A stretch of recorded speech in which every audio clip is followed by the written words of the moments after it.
My name is Alexandra Pierce, though my friends call me Alex. I'm 32 years old, and I work as a marketing strategist, having recently taken the leap to start my own agency. I was raised in a very affluent Chicago family, where tradition is ironclad and expectations are stratospheric. This past year has been a crucible, ever since I walked away from my father's prestigious investment firm to carve out my own path. As I stood on the steps of my parents' Gold Coast residence, a homemade pecan pie clutched in my hands, they met me at the door, their faces like stone masks. "You are not invited," my father stated, his voice flat and final.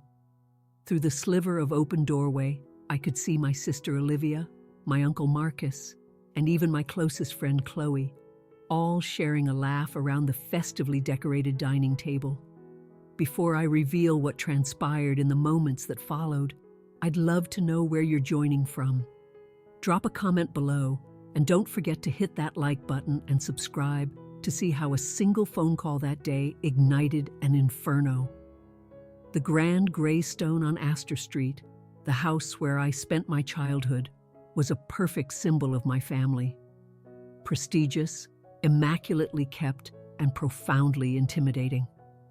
My father, Richard Pierce, established Pierce Capital Management over 3 decades ago, forging it into one of Chicago's most revered financial institutions.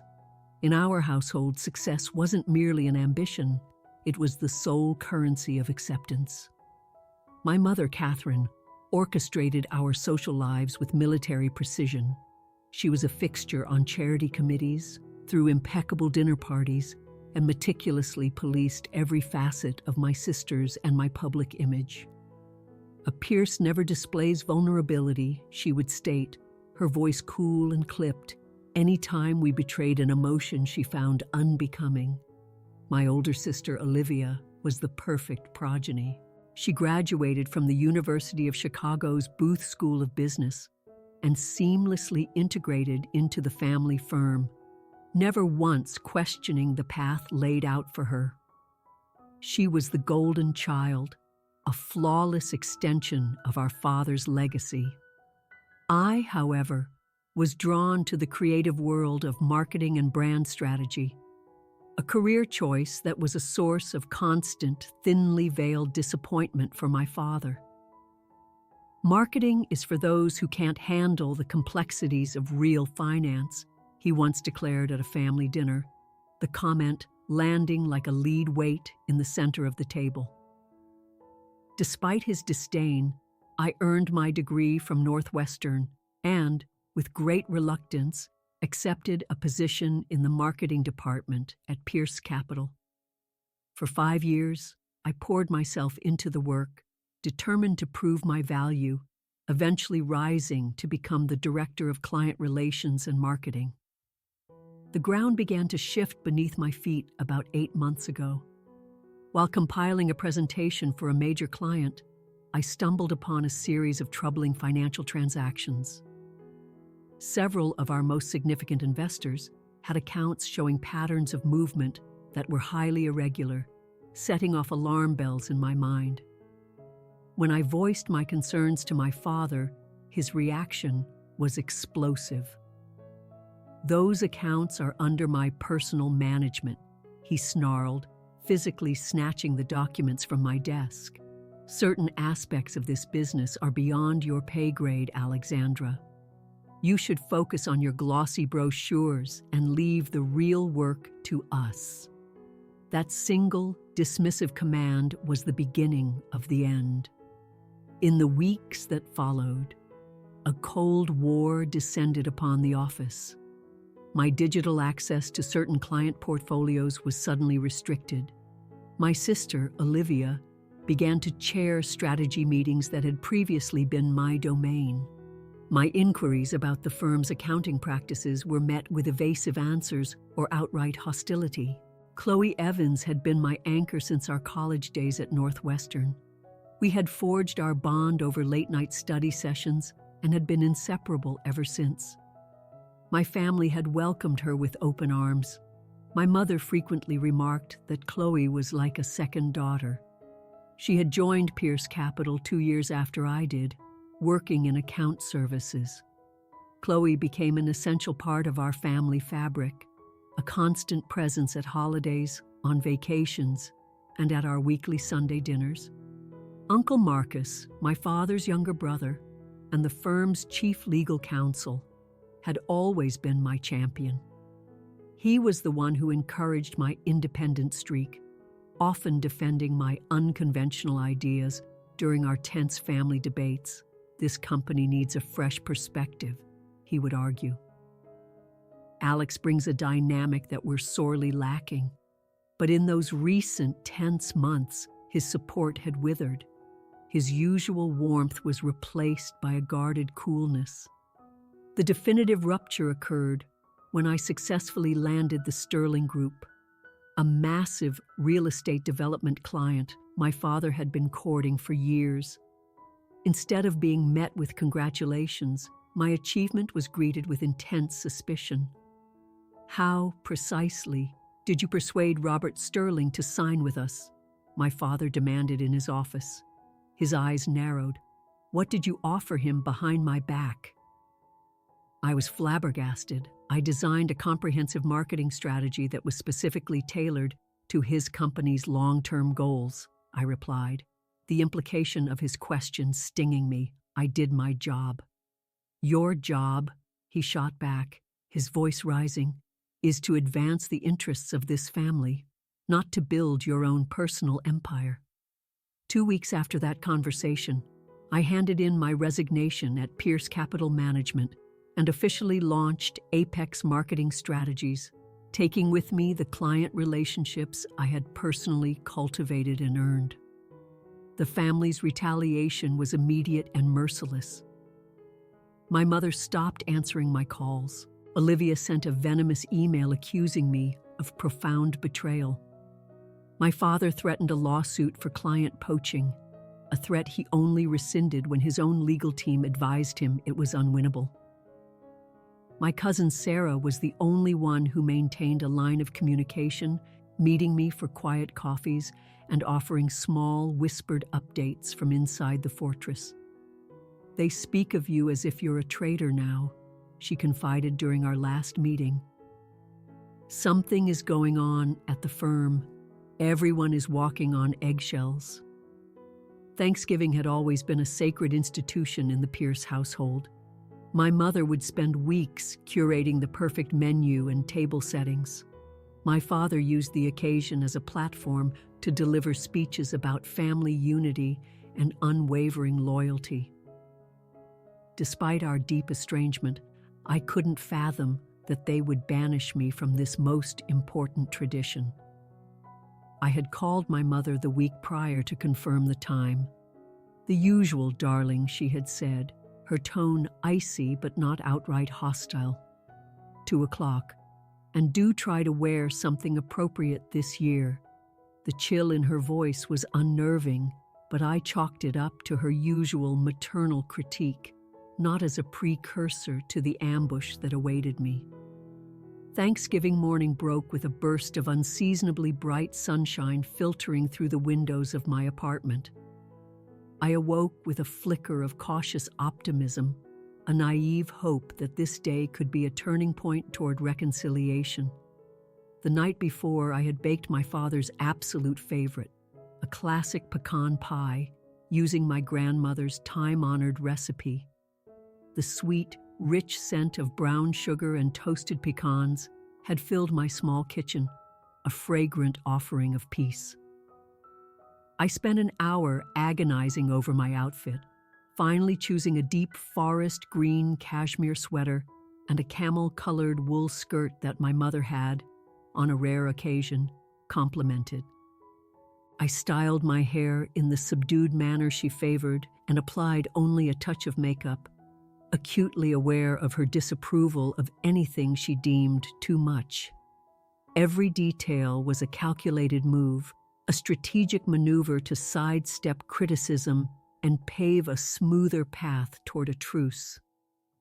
"Family is paramount," I whispered to myself, repeating my father's lifelong mantra as I collected my handbag, the meticulously wrapped pie, and a bottle of premium Cabernet Sauvignon from a vineyard owned by one of my new clients. This bottle was a small symbol of my independent success, a success I still foolishly hoped they might one day acknowledge. The drive to the Gold Coast took 20 minutes, a journey during which I mentally rehearsed conversation starters. I would ask Olivia about her recent business trip to Zurich. I'd praise my mother's table arrangement, which was invariably flawless. I would chat with Uncle Marcus about the Bears season, carefully skirting any topic related to business or my departure. As I turned onto Astor Street, a knot of anxiety tightened in my stomach.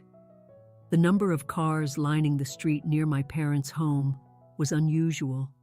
I immediately recognized Chloe's distinct blue Audi, a pang of surprise hitting me. In previous years, she had always arrived with me. I also saw Uncle Marcus's black Mercedes, Olivia's Range Rover, and the cars of several close family friends and business associates.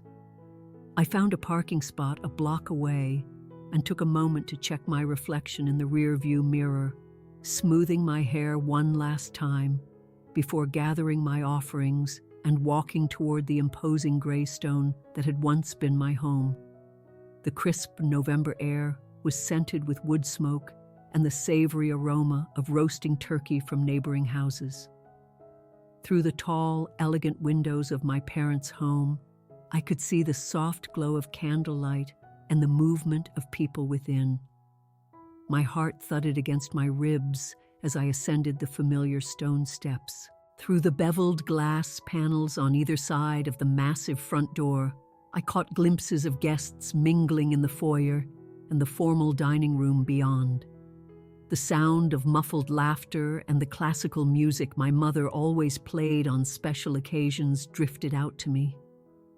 Shifting the pie box under one arm, I rang the doorbell, taking a deep, steadying breath.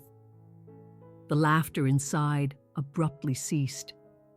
I heard the murmur of hushed voices, then the sound of footsteps on the marble floor. When the heavy oak door swung inward, both of my parents stood there, positioned like guards at a gate. My mother was dressed in a pearl gray cocktail dress, her heirloom diamond earrings sparkling. My father was the picture of authority in his navy blazer and club tie. Their expressions were perfectly synchronized in their coldness. "Alexandra," my father said, his voice stripped of all warmth. "What are you doing here?"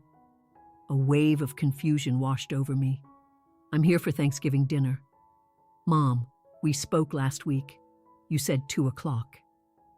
My mother's hand, adorned with a large diamond ring, tightened on the doorframe. "There appears to have been a misunderstanding. You are not invited this year." The words were delivered with such flat finality that they felt like a physical impact. Over their shoulders, through the space between them, I had a clear view into the formal dining room. The long mahogany table was impeccably set with the family's finest china and crystal. A magnificent centerpiece of autumn florals and gourds, my mother's annual creation, commanded the table's center. And seated around it were the faces of my life. My sister Olivia in a chic burgundy dress, Uncle Marcus swirling a glass of scotch, and, most gut-wrenchingly, Chloe, my supposed best friend, sitting in the very chair that had always been mine. All conversation had died. Every eye in that room was fixed on the drama unfolding at the front door. I saw flickers of discomfort on some faces, sheer curiosity on others, and on a few, notably Chloe and my sister, I saw something that looked chillingly like satisfaction. Chloe's eyes met mine for a fleeting second before she quickly looked down at her plate. "But I brought pie," I said, the words sounding pathetic and absurd even to my own ears. "It's Dad's favorite." "That won't be necessary," my father replied, making no move to take the box from me. "We have dessert covered. I think it would be for the best if you left now."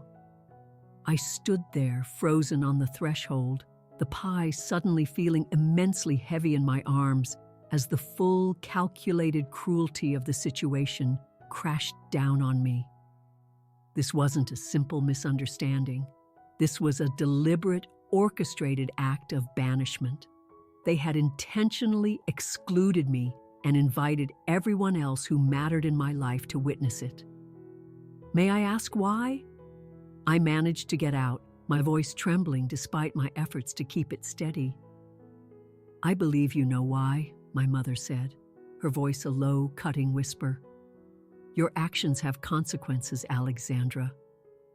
Without another word of explanation, my father began to swing the heavy door shut. Goodbye, Alexandra. Drive safely. The door clicked shut with an air of absolute finality, leaving me alone on the steps with a pie and a bottle of wine intended for a family that had just formally excommunicated me. Through the thick wood, I heard the murmur of conversation slowly resume, more subdued now. Someone turned up the volume of the classical music, a transparent attempt to erase the awkwardness of my dismissal. I remained motionless for a long moment, too stunned to process anything. It was pride that finally straightened my shoulders and turned me around. I would not give them the satisfaction of seeing me crumble on their doorstep. The walk back to my car felt like a mile. Each step was a conscious effort as I balanced the now meaningless pie and fought back the hot tears that were threatening to spill. Once I was safely inside my car, I placed the pie carefully on the passenger seat, gripped the steering wheel with both hands, and stared back at the house. Through the large bay window, I could see them all, my family and former friends, now settling around the table. A new banner, one I hadn't seen before, hung on the wall behind my father's chair at the head of the table. Even from a block away, I could make out the shimmering gold letters. Family first. The irony was so bitter it almost made me laugh. Family first, unless a family member dared to question the family's integrity. The profound hurt that had numbed me at the door began to curdle into something else. Anger. It wasn't the hot, impulsive rage that leads to rash decisions, but a cold, clarifying fury that sharpened my focus and forged my resolve. They had made their statement. Now it was my turn to make mine. I drove away from the Gold Coast with no destination, just an overwhelming need to put distance between myself and the scene of my humiliation. The streets were quiet on Thanksgiving Day, and I found myself drawn toward the lakefront. I pulled into a scenic overlook facing the vast gray expanse of Lake Michigan, killed the engine, and finally let myself absorb the full impact of what had just occurred. My family hadn't just uninvited me to dinner. They had staged a public execution of our relationship. Chloe's presence in my seat was the most damning piece of evidence. She had known this was planned and had said nothing. Uncle Marcus, who had once been my staunchest defender, had sat there silently and watched it happen. The sheer, calculated cruelty of it all took my breath away. As I stared out at the choppy water, a memory surfaced. It was of David Chen, a friend from my short-lived stint in law school before I pivoted to business. David had gone on to specialize in financial crimes and now held a senior position with the Securities and Exchange Commission. We had reconnected at an alumni mixer 3 months prior. After a couple of glasses of wine, I had confided in him. Something feels off with some of the accounts at my family's firm, I'd told him. Large sums moving to offshore entities, reporting that doesn't quite add up, client funds being consolidated without proper documentation. David had listened intently. Do you have any actual proof, Alex?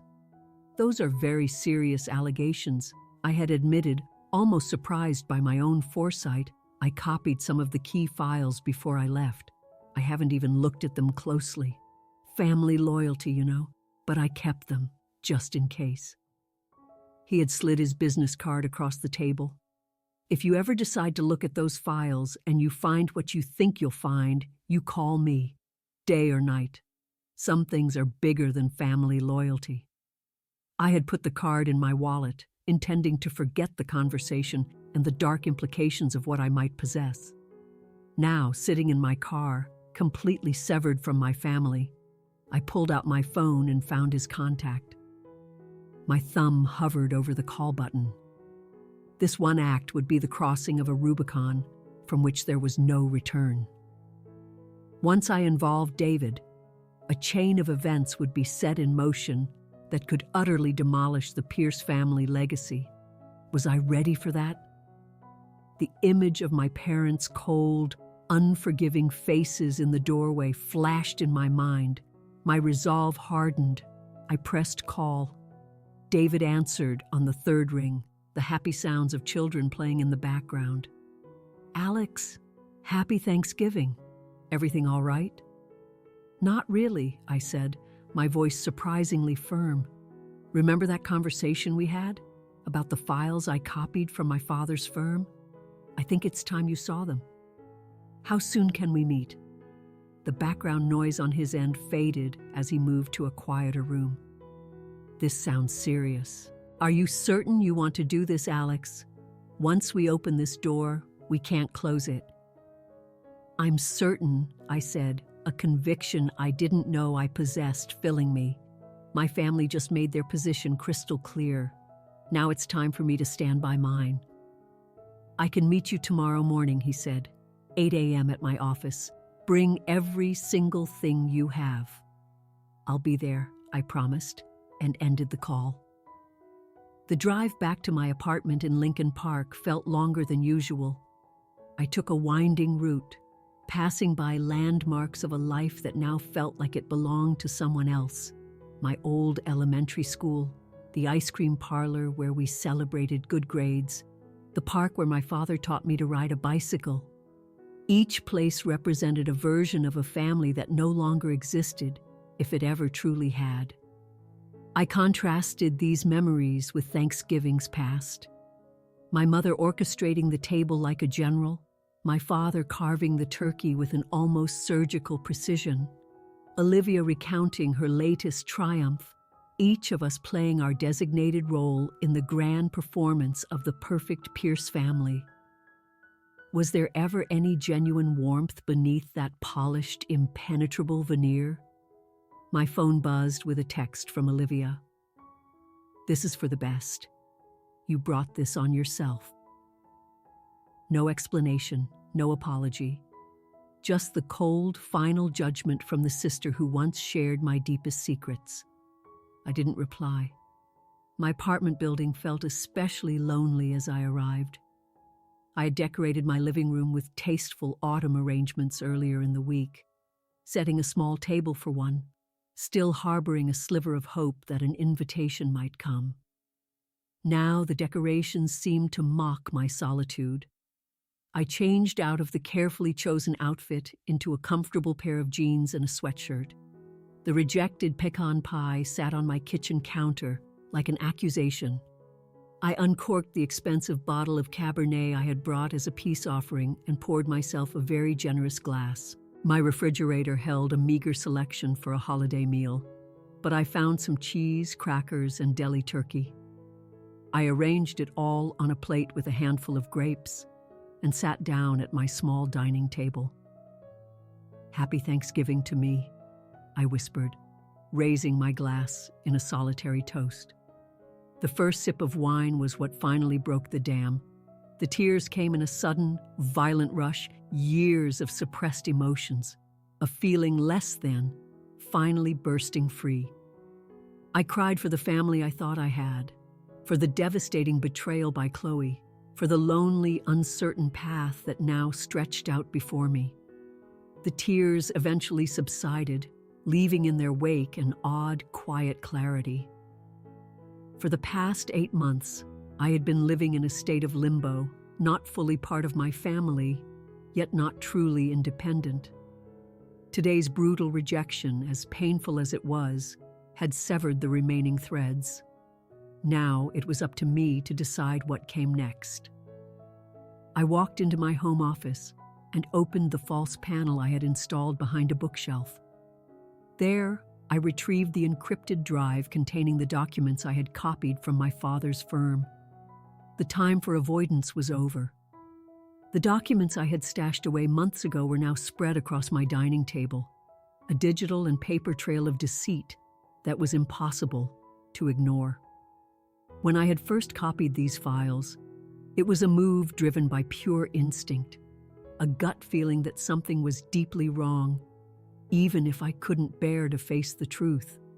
Now, with a glass of wine fortifying me and absolutely nothing left to lose, I began to dissect the evidence with cold precision. There were statements from high-net-worth client accounts showing bizarre patterns of withdrawals and deposits. Investment reports were filled with discrepancies, the reported gains wildly out of sync with actual market performance. And there were the wire transfers to anonymous offshore shell corporations, all with vague justifications and almost no supporting documentation. What had initially seemed like a few isolated red flags now coalesced into a clear picture of a sophisticated, deliberate scheme. My father, Richard Pierce, the celebrated bastion of financial integrity in Chicago, had been systematically defrauding his investors. And he hadn't been acting alone. I unearthed a chain of emails between my father and Olivia, coolly discussing strategies for placating concerned clients by adjusting their reported returns and reallocating assets on a temporary basis. The clinical corporate language barely veiled the ugly truth. They were running a classic Ponzi scheme, using funds from new investors to pay off the withdrawals of older ones, all executed with the kind of polish you'd expect from a family steeped in finance. Even more disturbing were the emails that mentioned me by name. Alexandra's access to the Ferguson and Williams portfolios needs to be shut down, my father had written, 3 weeks before I had even raised my initial concerns. Her marketing role doesn't warrant that level of financial oversight. Already taken care of, Olivia had replied. Chloe has helped me redirect her focus toward the new branding presentations. Chloe, my best friend. Her name was woven throughout the email threads, often in a context that made it sickeningly clear she had been actively working to undermine me for months. Alex mentioned she had questions about the Osaka transfers. She had written in one message to Olivia. I managed to deflect by bringing up the new confidentiality protocols. Should we be concerned? My father's reply was chilling. Maintain your usual relationship with Alexandra while we gauge the situation.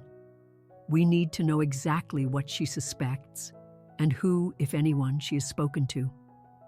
The realization that Chloe had been my family's informant, leveraging our friendship as a surveillance tool, felt like a second, more intimate betrayal. I had confided everything in her, my doubts, my fears about leaving the firm, and she had encouraged me to go, all while dutifully reporting every conversation back to my father. Deeper in the email archives, I found messages from after my resignation. Chloe will be taking over Alexandra's former client relationships, my father had written to the senior partners. Her loyalty has more than earned her this promotion. Loyalty, the word my father prized above all others, now repurposed as a weapon against me. But the deceit ran even deeper than professional sabotage.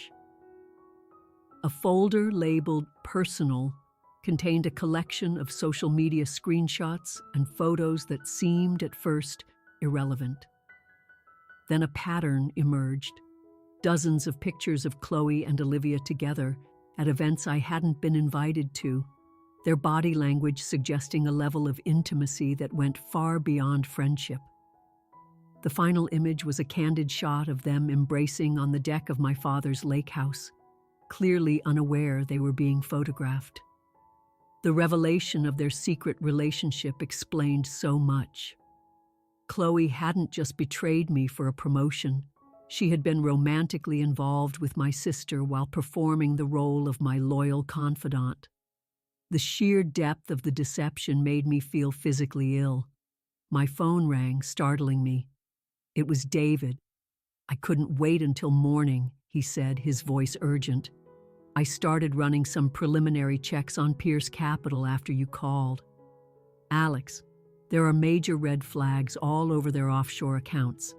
The patterns strongly suggest systemic fraud going back at least 5 years." "I know," I replied, my voice hollow. "I'm looking at the proof right now. But it gets worse."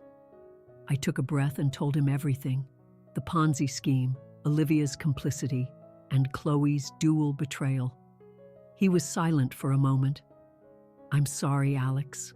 On a personal level, that's just horrific. Yesterday, the firm held an emergency board meeting. Do you have any idea what that was about?" "Let me check something," David said. I heard the rapid click of a keyboard in the background. "Yes. There was some highly unusual activity yesterday. Your father transferred significant ownership percentages of the company to 2 individuals: your sister, Olivia Pierce, and someone named Chloe Evans. Does that name mean anything to you?" "She's my former best friend," I said, the words tasting like acid. "And apparently, a whole lot more to my family than I ever realized." "There's something else, Alex," David continued, his tone grave. "Your trust fund, the one your grandparents set up, it was supposed to be untouchable until you turned 35. "They can't get to that without my signature," I protested, a new wave of dread washing over me. "Someone did," David replied. "We're going to need to investigate that as potential fraud and identity theft." "Alex, I have to ask you directly. Are you prepared to formally submit this evidence to the SEC and other federal authorities? Because this will trigger a full-scale investigation that will almost certainly result in criminal charges against members of your family." The question hung in the silence. Despite everything, a small, stubborn part of me hesitated. These weren't just abstract criminals. They were my family. The father who taught me how to sail on Lake Michigan. The sister who defended me against schoolyard bullies. The mother who nursed me through every childhood illness. But they were also the people who had stood at that door today and cast me out. The people who had conspired behind my back, plundered my inheritance, and twisted my closest friendship into a tool of espionage. "Yes," I said, the word coming out with a steely finality. "I will submit everything, but I need to make secure backups of everything first." "Good," David said. "Encrypt everything. Evidence like this has a way of disappearing once they realize what's happening." I spent the next hour meticulously scanning every document, creating multiple encrypted copies on separate drives. I organized the evidence into a comprehensive package, cross-referencing emails with transaction records, creating a narrative so clear that even a novice could understand the scope of the fraud. The methodical work was a balm to my frayed nerves, solidifying my resolve with each click of the scanner. As I attached the first batch of files to an email addressed to David, my finger hovered over the send button. This was it, the point of no return. The moment these documents left my computer, a storm would be unleashed that I could not control. My family would face public ruin, criminal prosecution, and the complete annihilation of the empire they had built. For a fleeting moment, I saw my mother's face not as it was today, but as it was when I was 6, her expression soft as she comforted me after a nightmare. I heard my father's voice not delivering a cold rejection, but booming with pride at my first academic award. I felt Olivia's small hand in mine as we walked into our first day of school together. And then I remembered standing alone on those cold stone steps, the door closing on my life, while my family and my former best friend continued their celebration inside. I remembered the systematic, cold-blooded way they had undermined me, professionally and personally. I thought of the hundreds of investors who had entrusted my father with their life savings, completely unaware that their financial security was a house of cards. I pressed send. The moment after I sent the evidence to David and the regulatory bodies felt strangely serene, as if I had stepped outside of my own life and was now watching it from a great distance. I had also forwarded a summary of the key documents to Robert Sterling and a handful of my father's other major investors, along with a brief, stark warning. The final message was to my cousin Sarah, the only one who had shown me any kindness. Things are about to change for the family in a very big way. Be careful with your own investments and your ties to the firm. For a few minutes, I just sat there at my dining table, mentally steeling myself for the inevitable storm. Then, in a bizarre quest for normalcy, I went to the kitchen and began to assemble a proper Thanksgiving meal for one from my meager supplies: turkey sandwiches on toast, a scoop of instant mashed potatoes, and the small tub of cranberry sauce I had bought on a whim. The mundane task was a temporary shield against the emotional onslaught. Exactly 19 minutes after I hit send, my phone lit up. It was a text from my father. "What have you done?" Those 4 words were saturated with a universe of panic and fury. Before I could even register it, a flood of notifications followed. My mother called 3 times in a row, each time leaving a more frantic voicemail. "Alexandra, whatever you think you know, you are mistaken. You need to call us this instant. This is a private family matter." Olivia's texts escalated from rage to pleading. "You have no idea of the consequences. This isn't just about Dad. You're destroying all of us. Tell me you can take this back. We can talk, Alex, please." Chloe, who hadn't contacted me in weeks, sent a message so audacious it made my blood run cold. "There's been a terrible misunderstanding. I never wanted to hurt you. What was happening with your family and the firm? It's complicated, but I never betrayed your trust the way you think I did. Please, just call me." The sheer gall of her denial, after I had seen the proof in black and white, was almost comical. I didn't reply to any of them. A surprising text came from Uncle Marcus. I suspected something was wrong, but I didn't have the courage to face it. "You showed more strength than I ever did. Be careful. Do not meet with any of them alone. I'll call when it's safe to talk." This unexpected validation from someone I had seen sitting at that very table gave me a flicker of reassurance. Maybe I wasn't entirely alone in this. The next barrage came from former colleagues at Pierce Capital. "The office is in total chaos," wrote Bethany, my former assistant. "Your father and Olivia just stormed out after getting a series of calls. Security is here, locking down all computers and files. What is going on?" An automated email from the company server announced, "The emergency board meeting scheduled for 4 p.m. today has been canceled. Further information is pending." Then came the news alerts, one after another. Trading halted for Pierce Capital Management pending inquiry. SECI confirms preliminary investigation into prominent Chicago financial firm. Major fraud allegations surface against Pierce Capital. My family's messages grew more unhinged. My father's final text read, "You have 20 minutes to call me and explain how you're going to fix this before you obliterate this family forever. Some bells can't be unrung, Alexandra." I let the 20 minutes tick by in silence, turning off the notification sounds on my phone as it continued to vibrate incessantly on the table. For the first time since morning, A profound sense of peace settled over me. The truth was out.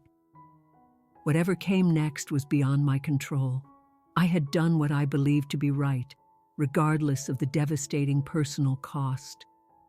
As I was cutting myself a small, defiant slice of the rejected pecan pie, my apartment buzzer shrieked.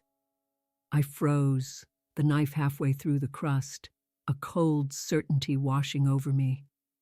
The digital clock on my oven read 11:22 p.m. Exactly 22 minutes had passed since my father's ultimatum. I set the knife down, walked slowly to the door, and peered through the peephole. There, clustered in the sterile hallway of my building, was my entire family. My father, his usually immaculate appearance now disheveled. My mother, pale and rigid with shock. Olivia, her face streaked with mascara. And Chloe, hovering behind them like a ghost, her expression one of abject misery. I took a deep breath, squared my shoulders, and opened the door. How could you do this to us? My father's voice erupted into the hallway the second the door was open, his face a mask of crimson rage I had rarely witnessed. To your own blood? Do you have any conception of the damage you've caused? My mother quickly stepped forward, placing a restraining hand on his arm. Not out here, Richard, she hissed, her eyes darting nervously toward my neighbor's doors. This conversation happens inside. I stood my ground in the doorway, feeling an unexpected calm in the eye of their hurricane. If you want to talk, you can come in, I said, stepping aside to grant them entry. But you will not yell at me in my own home. They filed in, a silent funereal procession. My father was practically vibrating with fury. My mother scanned my modest apartment with an expression of thinly veiled disgust. Olivia wouldn't meet my gaze, and Chloe lingered by the door, as if ready to flee at a moment's notice. I noticed Uncle Marcus was conspicuously absent. Sit, if you like, I offered, gesturing vaguely toward my living room furniture. They remained standing, a united front of accusation. You will retract this entire farce immediately, my father commanded, his voice lower but seething with intensity. You will call your contact at the SEC and you will tell them this was all a terrible mistake based on a misunderstanding. We can still contain this if you act now. Retract the truth? I asked, raising an eyebrow. Retract the documented evidence of wire fraud, misappropriation of client funds, and identity theft? I don't believe that's an option, Dad. You don't understand the first thing about what you've done, my mother interjected, her carefully constructed socialite's mask finally cracking to reveal raw fear. Do you have any idea what this will do to our reputation? To our standing? Every charity board, every social club, everything we've spent our entire lives building, destroyed because you couldn't grasp the simple concept of family loyalty. Loyalty, I repeated, the word tasting like poison. Was it loyalty when you illegally accessed my trust fund? Was it loyalty when you barred me from our family's Thanksgiving table while you welcomed the woman who was actively betraying me? I'd love for you to explain your definition of loyalty, because from where I'm standing, it seems to be a one-way street.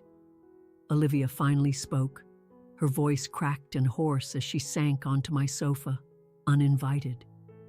You don't get it. The pressure, she said, wringing her hands. Dad needed to hit certain return targets to keep the big clients happy.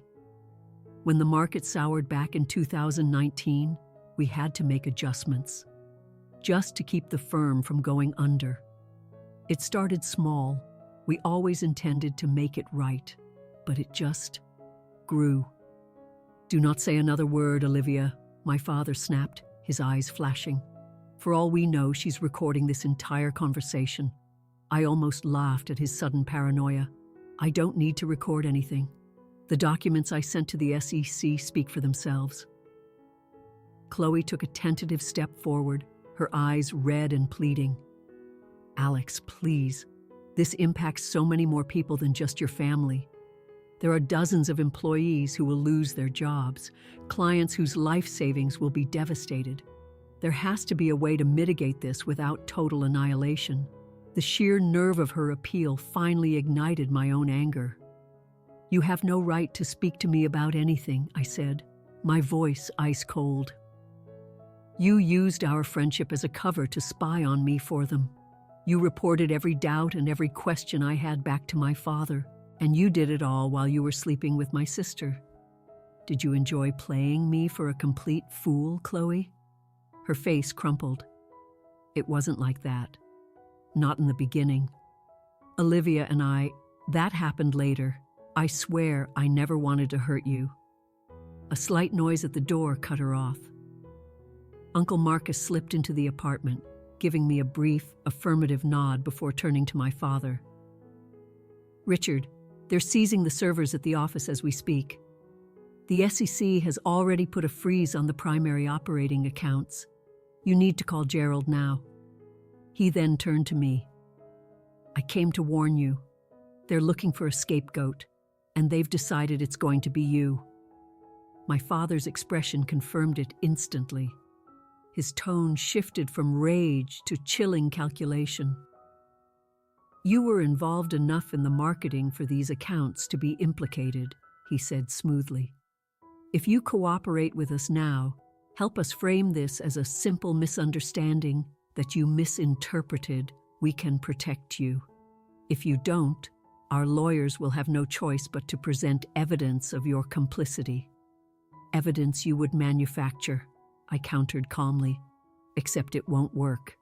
I have a detailed timeline of my concerns, my inquiries, and the exact dates my access to those accounts was revoked.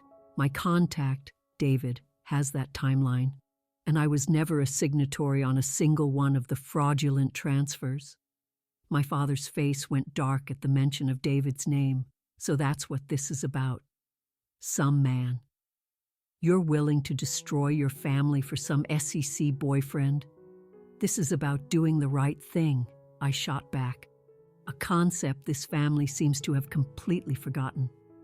My mother tried a different approach, her voice suddenly soft and pleading. "Darling, we can fix this. Your father can move funds from his personal accounts to cover any shortfalls. No client will lose a single penny. The firm can recover. We can welcome you back. We can restore your position, give you more power, whatever you want." The transparent attempt at bribery was just pathetic. It's far too late for that. The authorities have everything.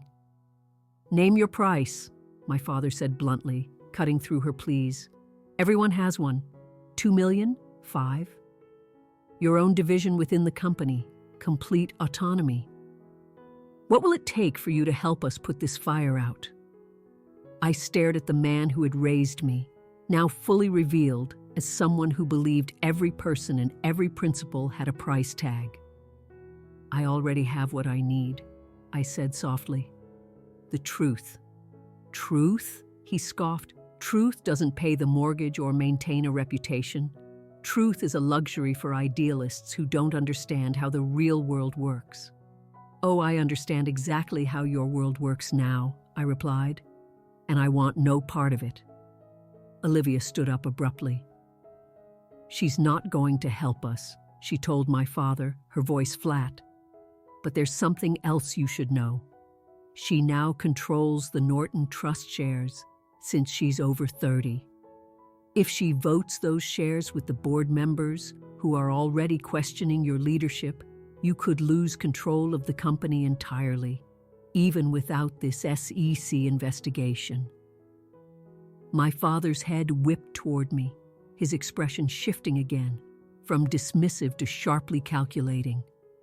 "Is that what this is about? A power play? Because that is something we can negotiate."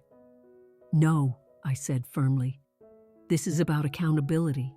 It's about facing the consequences for choices you made, knowingly, over and over again. This is about all the people who put their financial futures in your hands while you used their money as your personal slush fund." My mother finally collapsed onto the couch, the full weight of their reality seeming to crush her. "We're going to be ruined," she whispered. "Everything we've built, everything we are, gone." Olivia knelt beside her, trying to offer comfort while shooting daggers at me. Chloe stood awkwardly in the middle of the room, belonging to no one. "You never should have pushed me away," I said quietly, the words directed at all of them. "You never should have treated me like a pariah in my own family. If you hadn't, maybe I would have tried to help you find a better way out of this." "You are dead to us," my father spat, his final desperate gambit of emotional warfare. "After today, you are no longer a Pierce."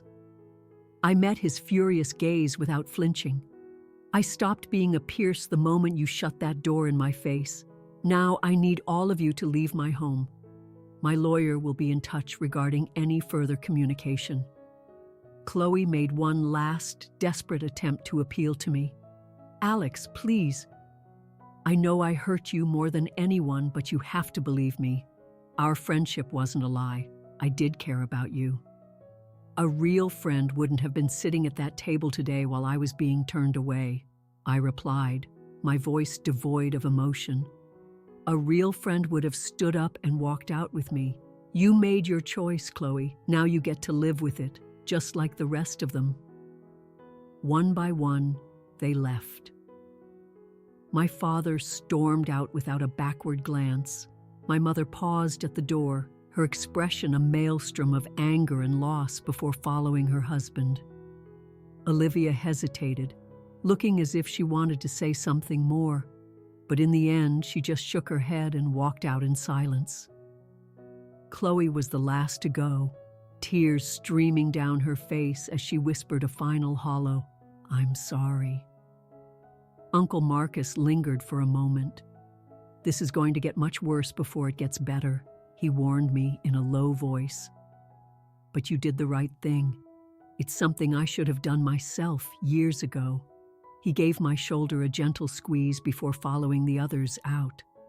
When the door finally closed, I was left in the profound silence of my apartment, surrounded by the remnants of my solitary Thanksgiving meal and the scattered documents that had irrevocably altered the course of all our lives.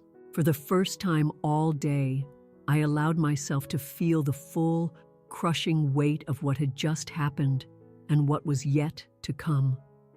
The family I had known was gone, but in its place was something I had never truly had before: the freedom to live by my own code, no matter the cost. 1 year later, I stood in the kitchen of my new home, a comfortable townhouse in Cambridge, arranging a bouquet of autumn flowers for the dining table. The warm, inviting aroma of a roasting turkey and freshly baked bread filled the air. Through the archway, I could see the table set for 8, complete with place cards and small, handwritten notes of gratitude at each setting. The past year had been a whirlwind of events I could never have foreseen on that bleak Thanksgiving when I was rejected on my parents' doorstep. The investigation into Pierce Capital Management had been swift and devastating, revealing a complex web of fraud that had impacted hundreds of clients.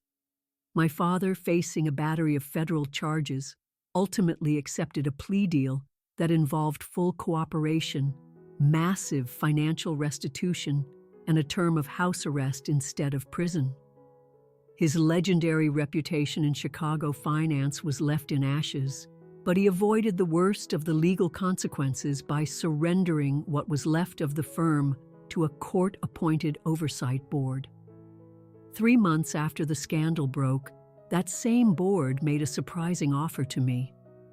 "We need someone with the Pierce name, who understands the business, but who has an unimpeachable record of integrity," the new chairperson explained during our meeting. "Your reputation is precisely what this company needs to begin the long process of rebuilding trust." After much soul-searching, I accepted a position on the new board. with a specific focus on compliance and ethical practices. The irony of becoming my family's moral compass was not lost on me, but I felt a duty to help right the wrongs that had been done. My relationships with my family members shifted in strange and unexpected ways. My mother maintained a frosty distance, unable to forgive me for the public disgrace she had endured.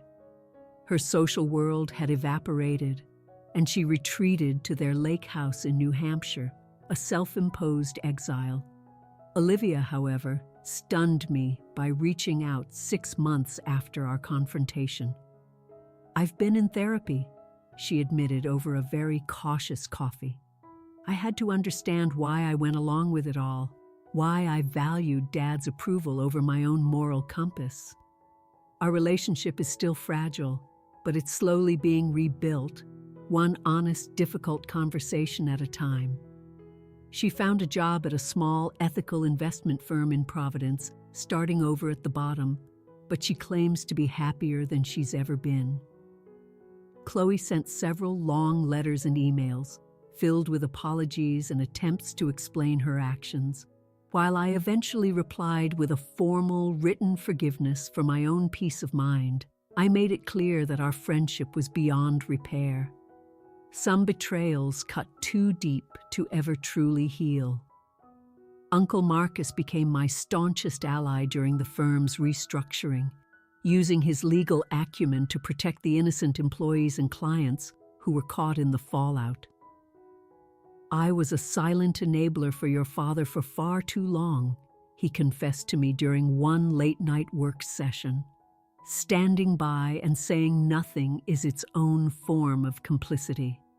He now serves on the board alongside me, a constant, steadying presence. And in the most surprising turn of all, my cousin Sarah left her job in banking and joined my marketing consultancy, bringing her sharp financial mind and unwavering ethical compass to my growing team. "I always admired your courage, Alex," she told me, "even before all this happened. I watched you blaze your own trail instead of just following the prescribed Pierce path." The doorbell chimed, pulling me from my thoughts. Sarah arrived first, bearing a bottle of wine and a bowl of homemade cranberry sauce. "Happy Thanksgiving," she said, giving me a warm hug. "Your first time hosting. How does it feel?" "Terrifying and wonderful all at once," I admitted with a laugh. "I have no idea if this turkey is even cooked through." "The food is the least important part," she said wisely. "It's about creating a new tradition, a space where people are loved for who they are, not for who they're supposed to be." Over the next hour, my chosen family trickled in. David Chen and his wife Grace, Uncle Marcus and his partner Robert, my brilliant assistant Bethany, who had jumped ship from the old firm to join mine, and finally, to my genuine surprise, Olivia. She stood on the doorstep alone, holding a pecan pie. "I remembered it was Dad's favorite," she said hesitantly, "but I also remembered it's your favorite too." The simple gesture, an acknowledgement of our shared past, while honoring our new, separate reality, brought an unexpected sting to my eyes. "Yes," I managed to say, "thank you for remembering." As we all gathered around my table, I looked at the faces of these people, individuals connected not by blood or obligation, but by mutual respect, shared values, and conscious choice. These relationships, built on a foundation of authenticity, had become my true family. "Before we eat," I said, raising my glass, "I just want to say how grateful I am for every single one of you. A year ago, I thought losing my family meant I was losing everything. But I've learned that sometimes loss creates the space for something far more genuine to grow. I've learned that family isn't defined by blood, but by who stands with you when it would be easier to walk away." We shared a moment of quiet appreciation before the room erupted in conversation and laughter. Later, as we lingered over coffee and dessert, I realized that the excruciating rejection of last Thanksgiving had been a necessary fire. It had burned away the toxic patterns and false values that had kept me trapped for so long. The journey had been agonizing, but it had led me to a profound truth. Creating authentic connections based on mutual respect brings a depth of fulfillment that maintaining superficial relationships never can. As the evening wound down and my guests began to depart, I felt a sense of contentment that no perfectly orchestrated family performance had ever given me. This Thanksgiving was messy, imperfect, and utterly real. Have you ever faced a difficult choice between family loyalty and your own personal values? I would be honored to hear your stories in the comments below.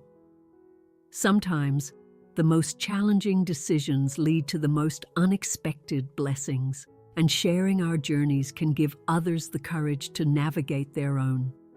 If this story resonated with you, please give this video a like and subscribe for more authentic stories about finding strength in adversity. And remember, the family you choose can be just as powerful and often more meaningful than the one you are born into. Thank you for being a part of my journey. I wish you all a holiday season filled with genuine connection and heartfelt gratitude. End of story.